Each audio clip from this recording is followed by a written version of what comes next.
Good evening, everyone. I am Revati Haridas, and I'm excited to be your host for tonight's webinar.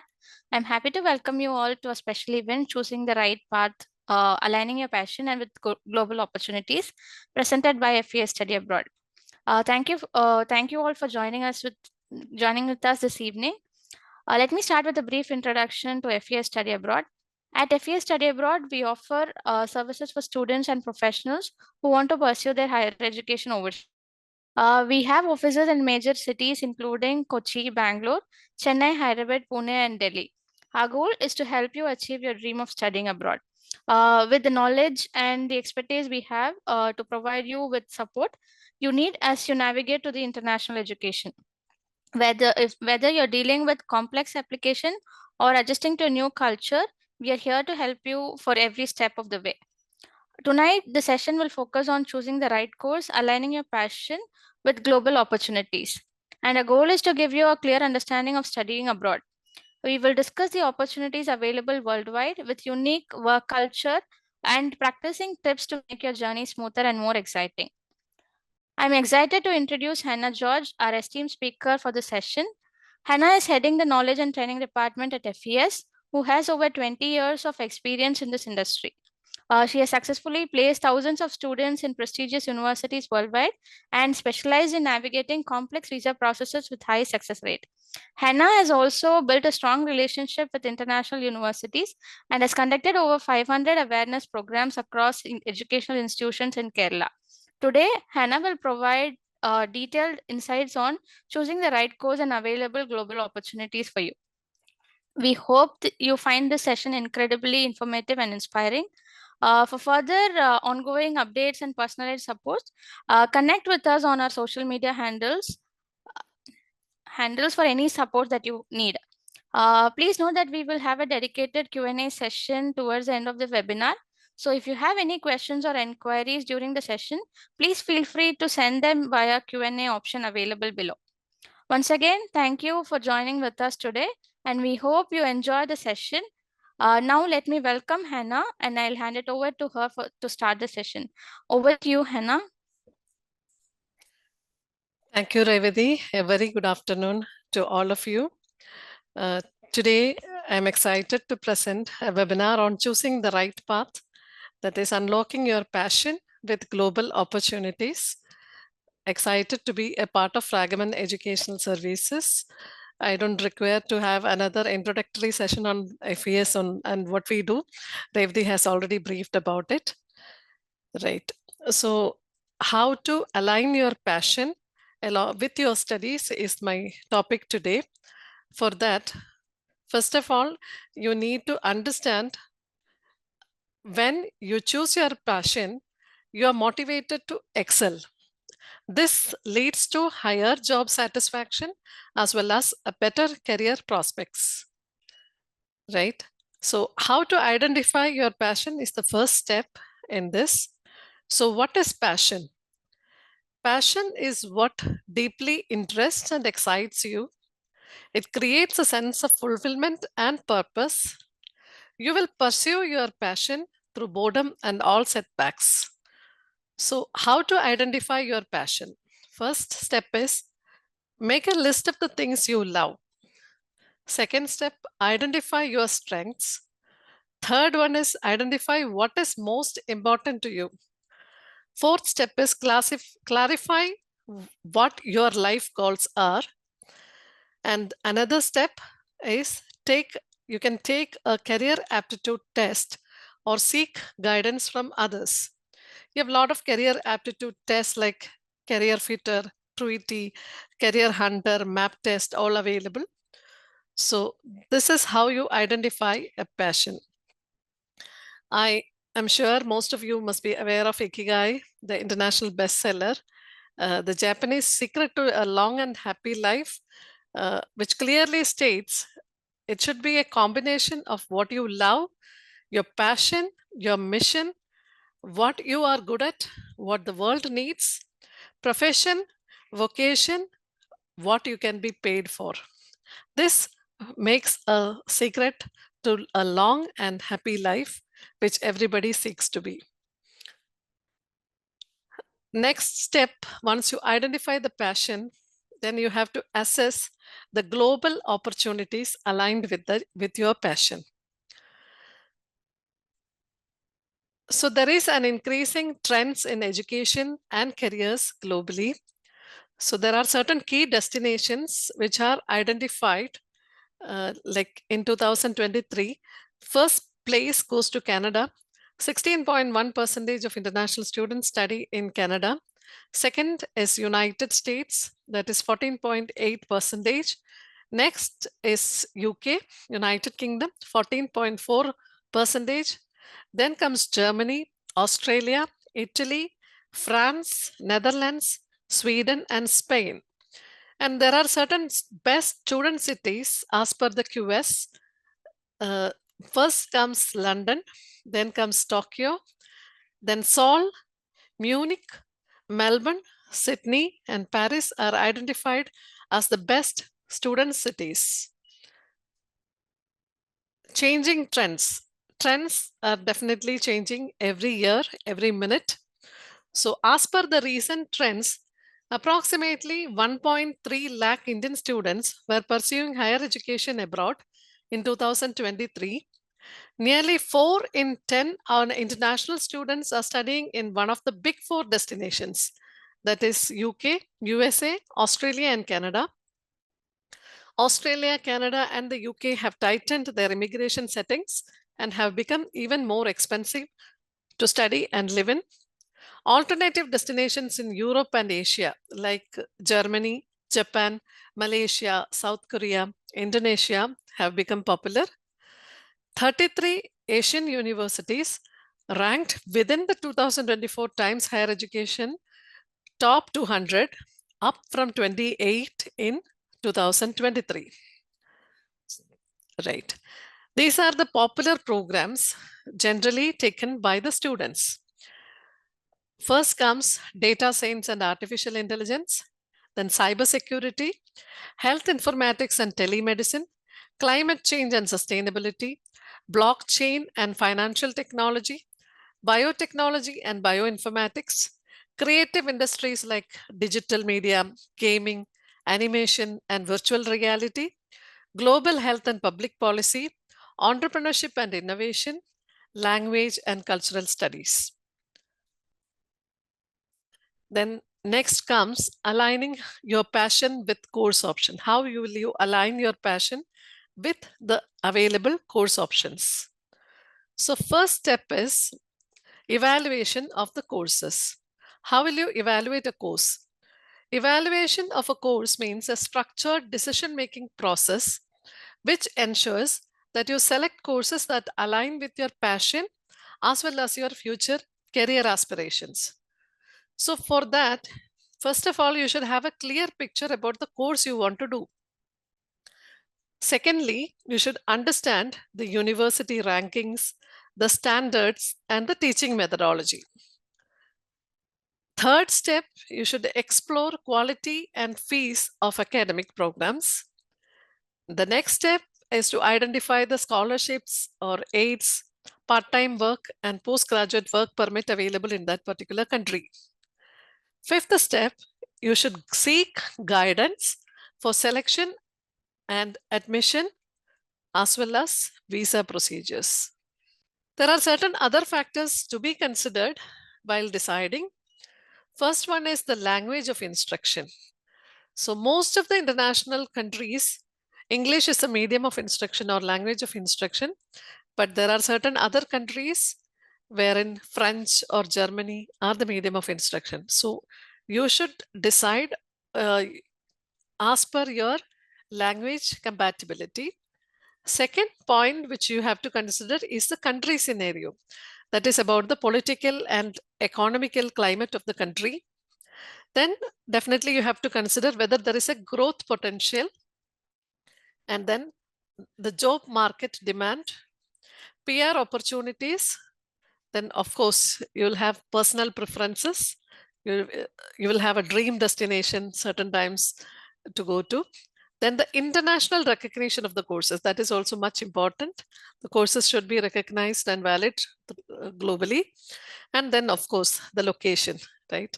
Location can be influenced in many ways, like climatic conditions, etc. Then how will you identify all these preferences?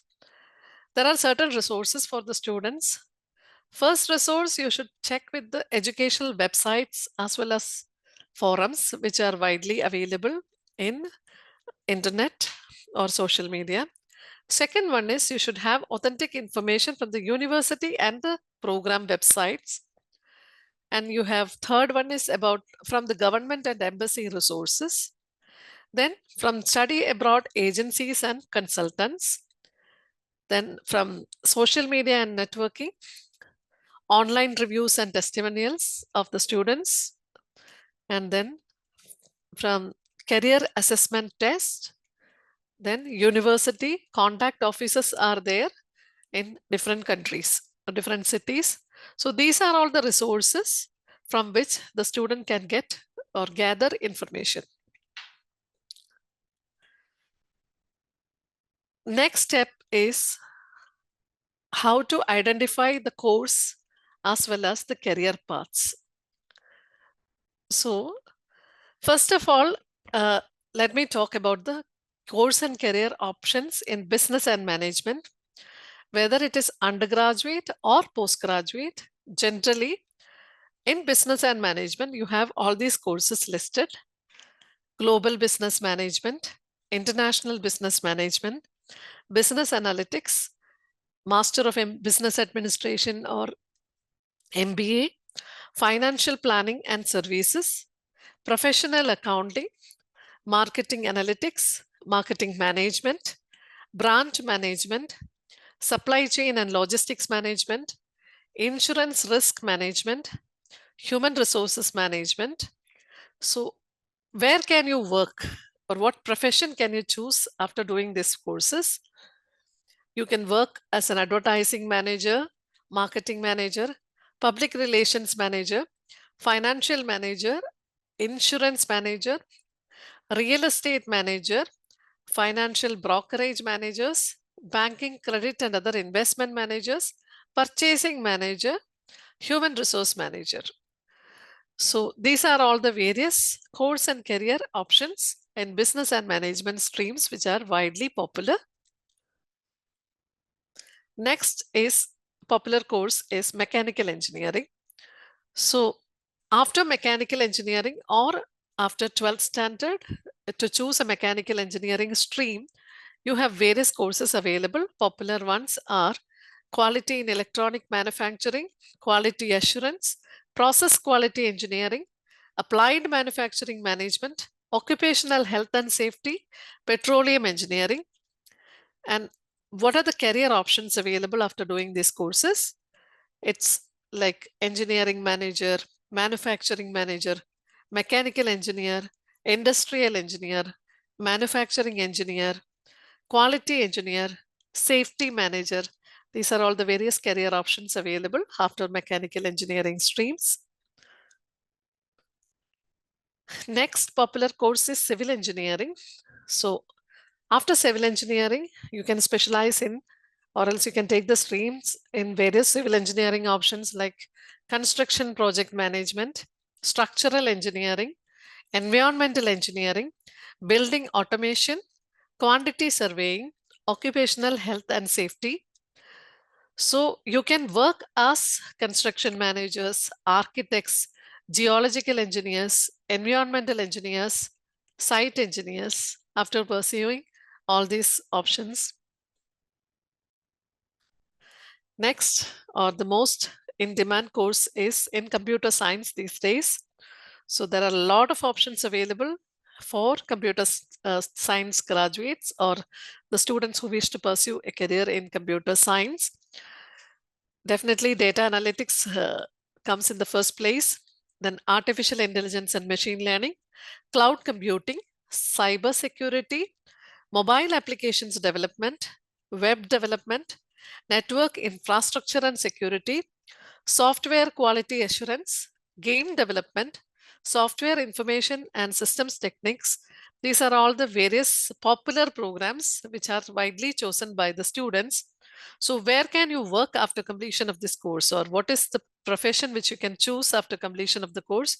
You can work as data scientist, cybersecurity specialist, business systems specialist, information systems specialist, database analyst, data administrators, computer systems developers, programmers, software engineers and designers, web designers, as well as web developers. Next comes electrical and electronics engineering.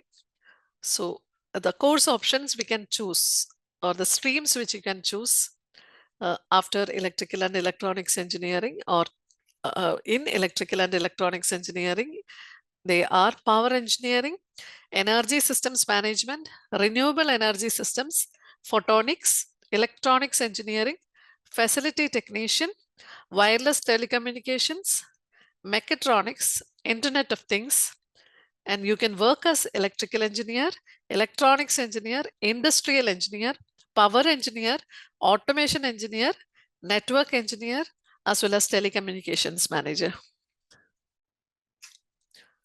Next popular course amongst the students is healthcare. So what are the various options in healthcare?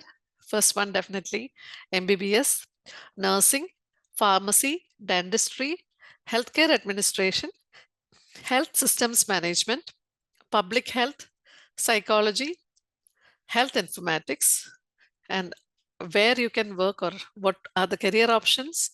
You can be a registered practical nurse or doctor, dentist, pharmacy technician, clinical administrator, medical business manager, public health inspector, occupational health and safety coordinator. So once you identify the course and as well as your career options, next major step is to choose the right destination of studies. So there are certain popular destinations. So what generally you have to consider is the tuition fee, living expenses, post-study work options, part-time work options. These are the general parameters which the students consider while selecting a right destination. So let me explain one by one on the destinations. Australia, the minimum tuition fee in Indian rupees is approximately 15 to 20 lakhs per year. Average living cost per year is 17 to 20 lakhs. Post-study work options, including 2 to 5 years, depending on the level of study you have completed and the destination or the city which you have completed your course. You're allowed to work part-time 48 hours per fortnight during your studies. Vacations, you can work full-time. USA, 20 to 40 lakhs is the average tuition fee per year. Average living cost is 12 to 20 lakhs, depending on the location. You have post-study work options, which include optional practical training, and STEM graduates may be eligible for a 2-year extension of your visas. 20 hours per week, you can work part-time during your studies for F1 visa holders. UK, the average tuition fee, minimum tuition fee, it starts from 10 lakh. Averagely, it can go up to 25 lakhs. Average living cost will be 10 to 12 lakhs, depending on the location. And you have a 2-year post-study work visa and 3-year for PhD graduates. You can work 20 hours per week during your studies and full-time during vacation. Canada, the average tuition fee is 10 to 20 lakhs. Average living expenses will be 12 to 15 lakhs per year. You have a postgraduate work permit, which allows students to work up to 3 years, depending on the course duration and the level of the course. And then you are allowed to work 24 hours per week during your studies. Vacations, you can work full time. New Zealand, the average minimum cost will be 10 lakh. And then the living expenses will be 10 to 12 lakhs. you have a postgraduate work visa up to 3 years, depending on the level of the qualification, whether the program is under the green list and where you have studied. You can work 20 hours per week part-time during your studies and full-time during your vacation. Next destination, Ireland. Average tuition fee will be 10 to 15 lakhs.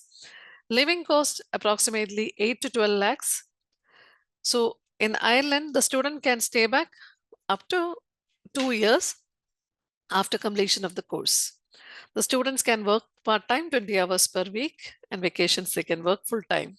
Germany, the tuition fee will be on an average 5 lakh to 10 lakh, depending on whether it's a public university or private university. Average living expenses 6 to 10 lakhs. Graduates can apply for an 18-month residence permit to seek work related to their field of study after completion of the course. The part-time work available will be 140 full days or 280 half days per year. So how can FAS help you to choose the right path? First step is student counseling. So once you decide to study abroad, you can walk into any of our offices or you can get connected to any of our counselors who will give you information and advice about the universities and institutions. The counselors will match the students' eligibility as well as the preferences. And all our counselors are certified counselors who will guide you throughout the entire process. Second step is about the application and admission processing. There are certain universities which has application fee which are waived off when you apply through FAS. So we have certain universities who will give on the spot offers also. So we are an IELTS nodal partner. So we can help in IELTS registration. As most of you will be aware, IELTS, International English Language Testing System, is what is required by most of the universities to get an admission to. So we advise on bank loans and scholarships as well. So after getting admission, the next step is the visa processing. So first, we assess each and every student visa case and advise according to your profile. We assist you with fee payments as well as COE, I-20, CAS, visa letter, which are all widely known in different countries. Basically, these are all the documents which are required to apply for a visa. We'll help you with the visa lodgement. We'll help you with the health insurance assistance, right? The next step is once you get your visa, we'll give you a pre-departure support. So we arrange pre-departure seminars and kits wherein you will be given a clear-cut picture on what you should do during the transition period, well, till the time you enroll in the university. We help you with accommodation assistance as well as airport pickup. We have certain auxiliary services like travel, forex, etc. So these are all the services we can help you with. FES presence. FES has got offices in Kochi, Bangalore, Hyderabad, Chennai, Delhi, Pune. So our goal is to have 25 offices by 2025. So regarding the destinations we can support with, so US we can help you with 600 plus institutions. UK we can help you with 100 plus institutions. Canada we can help you out with 70 plus institutions. Australia we can help you out with 40 plus institutions. Ireland 20 plus institutions. New Zealand 30 plus institutions. So we can help you out with almost 1,000 universities across the globe. So next is the question answer session.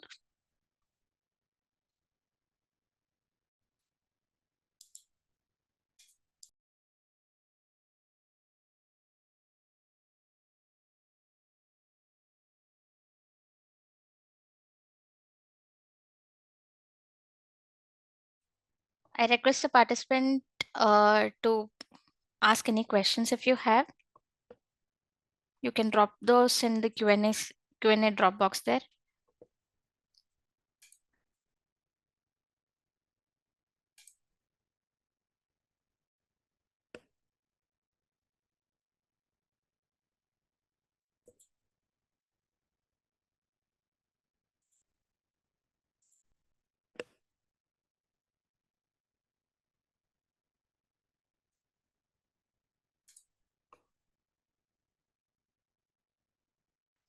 Hannah, we have a few questions mentioned there.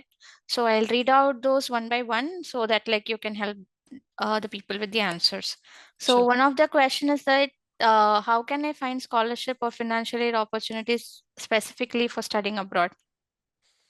All right, that is the most popular question by most of the students. There are different types of scholarships. First one is university and program specific scholarships. Many universities offer scholarships specifically for international students. These scholarships can range from partial scholarships to full tuition coverage and may also include stipends for living expenses. You can check with the official websites of universities. FES can definitely help you out in shortlisting those universities as well as the scholarships available. Second type of scholarships will be the government and non-profit organization scholarships. Uh, Both your own government as well as your host country can offer scholarships or grants for international students. So, for example, we have Fulbright Scholarship Program in the United States, which provides grants for students, scholars, and professionals to study, research, or teach abroad. Additionally, nonprofit organizations and foundations may also offer scholarship for students in international education. So you can research these options online or you can contact your counselor. And then another option is online scholarship databases and search engines. There are numerous online platforms and databases that specialize in listing scholarships for studying abroad.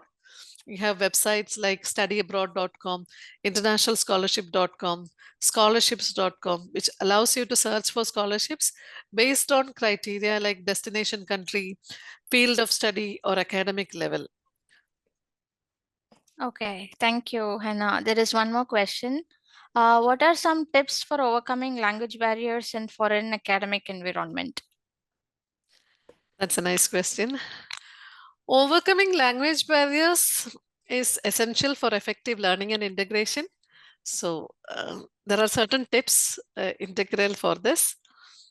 First thing is language preparations before arrival into the university or institution. So you can take up language courses. For example, if you're going to France, right, English will be the medium of instruction for your studies. But in order to have a good survival or in France, you should better learn French language before traveling to that country. And another thing is self-study. You have learning apps, online courses, like for example, Duolingo and all, which helps you to improve your language independently. And then cultural understanding. Cultural understanding is all about language is closely tied to culture. Learn about the cultural context of the language you are studying.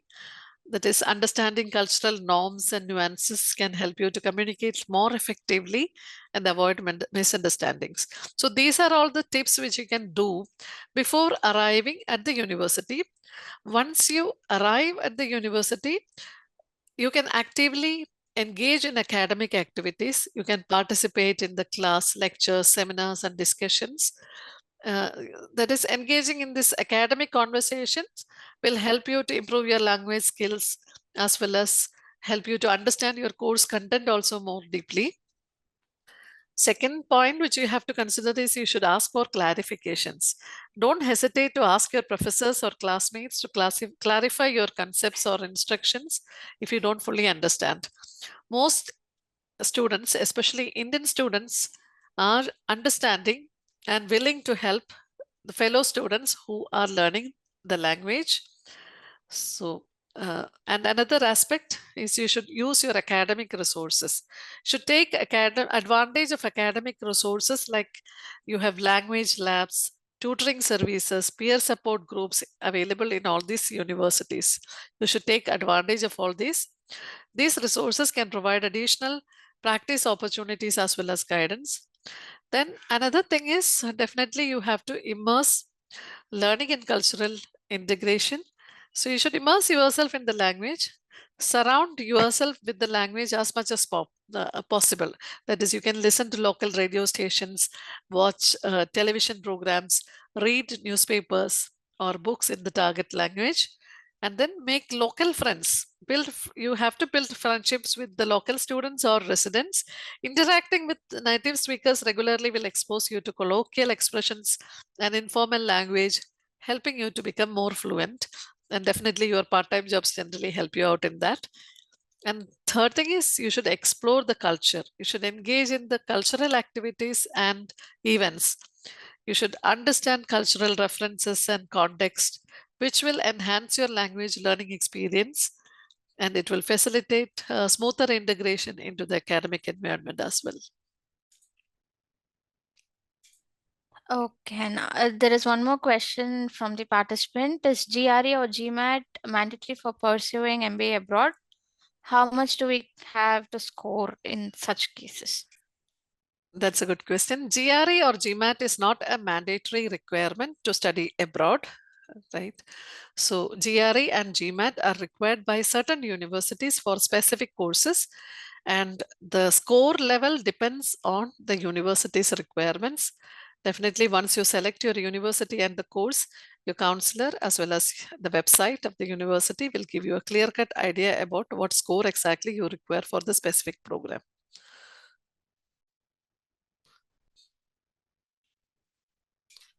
There is one more question from the participant. Could you discuss whether there are any age-related consideration or limitation for the students applying for international programs? Technically speaking, there is no such age limitations for studies, but you should consider one thing. It's a case-to-case basis wherein the your academic departments as well as the visa division will closely monitor if you are a mature student as to what exactly this course can bring into your career path, whether what you have been doing all these years, whether it is a higher education which can help you out in your future career prospects in your home country. So that is what is considered. If you have lots of gaps in education and if you cannot provide with the sufficient documentation to fill in that gap, or else if you are taking a course which are not at all related to your course or career options, then it can be a difficult scenario. Otherwise, there is no specific age limits with regards to admission. We have one more question left. So, how can I leverage my study abroad experience to enhance my resume and stand out to potential employers? All right. Okay. So first thing is you should highlight your transferable skills. That is, you can highlight on the cross-cultural communication. You can emphasize on your ability to communicate effectively across cultures as well as languages. You can mention about the experiences where you navigated language barriers, adapted to different communication styles, or worked in diverse teams. And then you should highlight your adaptability and flexibility. You can showcase how you adapted to a new academic environment, adjusted to different educational methodologies, how you did manage challenges in foreign setting. So then another thing is you should highlight on the global perspective. Global perspective in the sense you can highlight how your study abroad experience broadened your world view and understanding of global issues. You can discuss any coursework, research, or projects that deepened your knowledge on international affairs, economics, or cultural studies. So another thing is you can showcase personal growth and initiative. That is about the independence and initiative. You can demonstrate your ability you to take initiative as well as how you managed your own learning abroad, and then definitely on your problem solving skills during your study abroad experience and your language proficiency which you gained during your study abroad experience. Then you can highlight on specific achievements and experiences like the academic achievements, the internships or work experience which you have gained, the cultural exchange activities or programs, the roles within the international student organizations which you have undertaken. So all this definitely will enhance your resume. Thank you, Hannah. Participants, if you have any questions, you can drop that in the Q&A.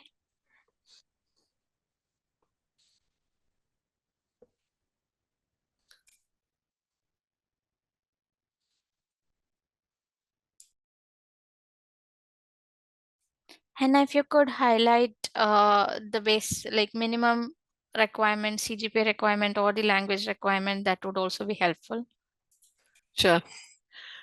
The minimum requirements, language requirements, let me start with the language requirements. It all depends on the country, the university and all, but widely generalize, if you want me to generalize, I'll say for undergraduate courses, generally 6 overall IELTS with no bands less than 5.5 is the minimum requirement generally.